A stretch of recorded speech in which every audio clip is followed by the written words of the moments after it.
এখন আমরা দেখব রাইট ফর্ম অফ ভার্বের বি টু এর সকল ব্যবহার। মনে রাখার কৌশল হচ্ছে ইয়ালোলি। ইয়ালোলি থাকলে ভার্বের বি টু হবে। ইয়ালোলি হলো ওয়াই দিয়ে এস্টারডে, এ দিয়ে এগো, এল দিয়ে লং এগো, টাইম অথবা সিন্স, ও দিয়ে ওয়ান ডে, ওয়ান্স অথবা অতীতের কোনো সেন্টেন্স থাকলে।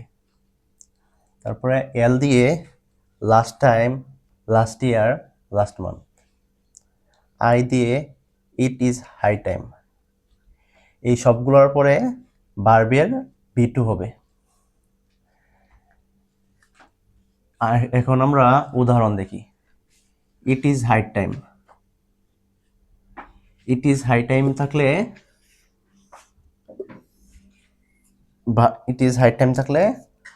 ভার্বের বি টু হয়। এখানে ভার্বটা কি দেওয়া আছে? স্টপ। স্টপের বি টু হলো স্টপড।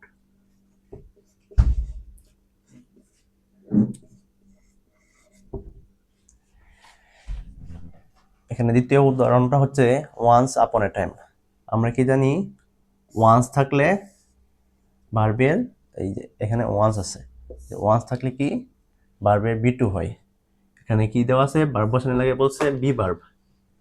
বি ভার্ব কি আমরা জানি? Am is are, was were. Am is are হচ্ছে বি ওয়ান, আর বি টু হচ্ছে ওয়াজ ওয়ার।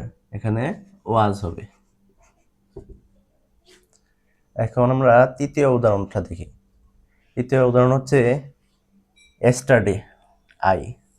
এস্টারডে থাকলে কি? এস্টারডে থাকলেও ভার্বের বি টু বসে। এখানে ভার্বটা কি দেওয়া আছে? ভি ওয়ানে দেওয়া আছে। গোর বি টু হচ্ছে পয়েন্ট।